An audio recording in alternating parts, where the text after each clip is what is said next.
Chapter 13. Missing. Detective Riley, sir, you don't want to see this, James, a patrol officer, said when he spotted Riley exiting his car. With a bewildered look, Riley asked, "Why?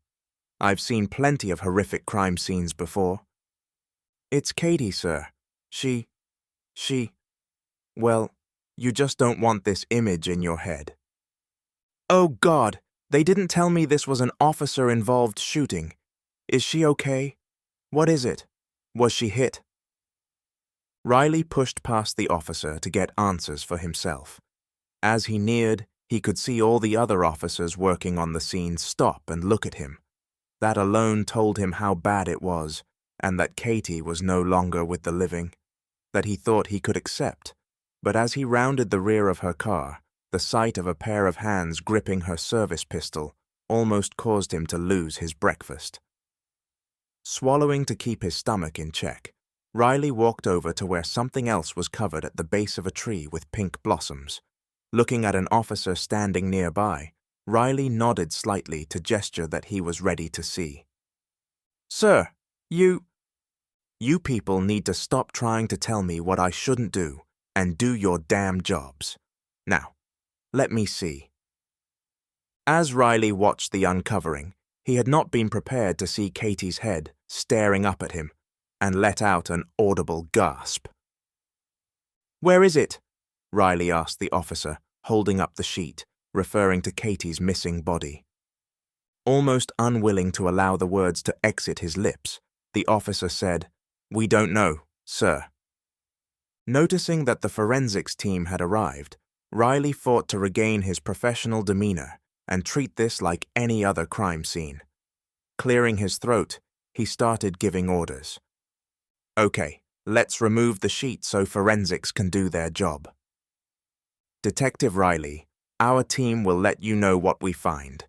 There is no need for you to be here any longer," Charles, the head of their forensic department, stated. "What do you think could have been the murder weapon?" Riley inquired. "Most probable, a very sharp sword. Not just any sword can slice through bone in one swift movement such as this," Charles informed him. Looking around at the area as Charles spoke, Riley spotted a security camera on the eave of the apartment complex. "Thanks. How about we find out?" Riley stated, pointing up at the camera. Wanting to ensure everything was legal, Riley called for a search warrant to take possession of the security footage and received it in record time. After finding the building manager, who was staring intently at the two pink-blossomed trees, Riley remarked, "Rest assured we won't be harming your trees." Riley presented him with the warrant for the security footage. He found it strange how the building manager couldn't seem to take his attention from the trees as they walked away. Once they were out of sight of the trees, the building manager softly said, "Where the hell did those come from?" The two walked down several flights of stairs to the basement. Entering the security control room where the servers were kept with surveillance footage, Riley thought how impressive the setup was compared to most, and this gave him confidence. They would soon know who killed his partner. Watching the building manager's actions closely, Riley wanted to be sure everything went smoothly, though he did not suspect him of being part of the murder. Experience kept him on his toes. "Okay, it's ready. You can watch it on that monitor." The manager pointed to one close to Riley as he hit play.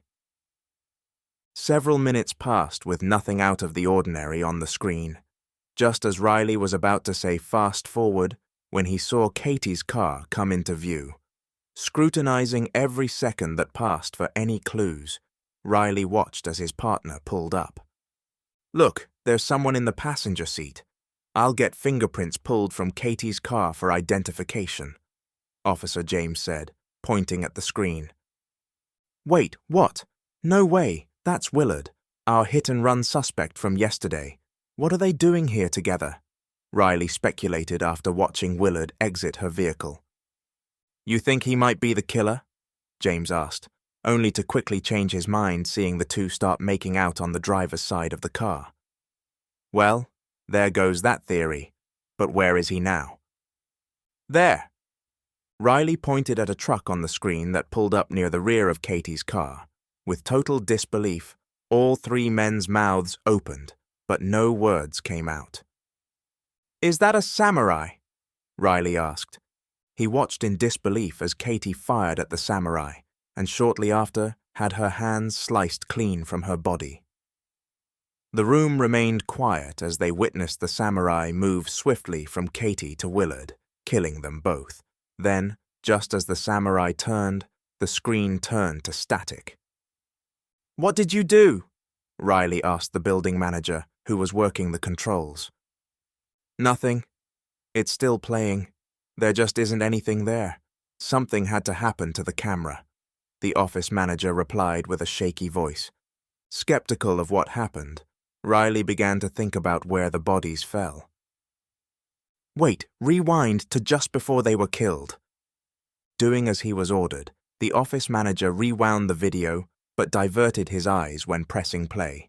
Seeing the bloody murder once had been enough for him. "Stop it! What's missing in this video?" Riley asked, looking back at James. James studied the screen for a minute before saying, "Trees. There aren't any trees." Snapping his head around to see the screen, the building manager said, "I knew those weren't there yesterday." "What the hell does that mean? They weren't there yesterday." "Are we to believe that they grew overnight?" Riley asked. "What happened to their bodies?" Officer James asked. "I don't know, but I am going to find out where the hell Katie picked Willard up. You find out where those damn trees came from and who's in that samurai getup," Riley shouted out before exiting the room. Riley struggled emotionally between the grief of losing his partner and being betrayed by her at the same time. From the video, it was clear that Katie had a relationship with Willard she had not disclosed, yet none of those actions deserved the brutality inflicted upon her. "Willard," Riley then thought as he exited the apartment complex near where the cherry trees were. Walking quickly to his car, he kept his eyes on the two mysterious trees. How the hell did two trees appear? Why? Some sick serial killer with a gardening fetish? After a short ride across town, Riley arrived at the bar Willard was known to have frequented. Determined to discover when Katie had picked up Willard, exiting his car, the thought just occurred to him. It was only 9 o'clock in the morning, and there was a bar. Walking up to the entrance, he could see on the door that they didn't open for another hour, but thought he saw movement through a torn section of the dark tent on the window. Walking back over to the door, he knocked hard enough for anyone with the slightest amount of hearing to notice, yet there was no response. Once more he beat his fist against the door, even harder than before. After a few seconds with no response, Riley turned and looked around for cameras, something he felt like he should have done prior to knocking, especially since there were none to be seen. Luckily, though, it did appear the stereo emporium next door did. Quickly he walked in and asked to see the manager while showing the clerk his badge. The rough-looking and heavily tattooed clerk walked to the rear of the store. Seconds later, he returned with another, who was equally presentable. "Hi, I'm Larry," the manager said. "How can I help you today?" "I am Detective Riley with the Rockbrook City Police Department. I am investigating a murder that occurred last night, and my investigation led me to the bar next door." "Doesn't surprise me. The people that frequent that establishment are low lives with no respect for community," Larry said. Surprised a little by how well-spoken this rough-looking tattooed person in front of him was, Riley continued, "That is part of the reason for my visit. Have you seen this man, and can I check the security footage for last night around 10:30 p.m.? He held up his cell phone, showing them a picture of Willard. "Yes, that guy is the lowest of them all. Doesn't surprise me that he would be wanted for murder," Larry stated. "He is actually one of the victims," Riley stated. "Well, no loss there," the clerk responded. "Sure, follow me, and I'll pull up the security cameras for last night. That place is the reason we had them installed. It helps deter people from urinating out front of our doors. Surprised by the amount of assistance he was receiving, Riley was watching last night's video footage within minutes. Just as he suspected, this was where Katie had picked up Willard. He watched as the two spoke for a few seconds outside the bar's door and began walking to her car, where they got in and left. "Damn, can you go back about an hour?" Riley requested. "Sure." With a few taps on the monitor, the video picked up a little over an hour before. After watching the video for a little while, Riley spotted what he was looking for, the same truck the samurai who killed his partner exited. Only this time he could see the driver. "Mr. Blake?"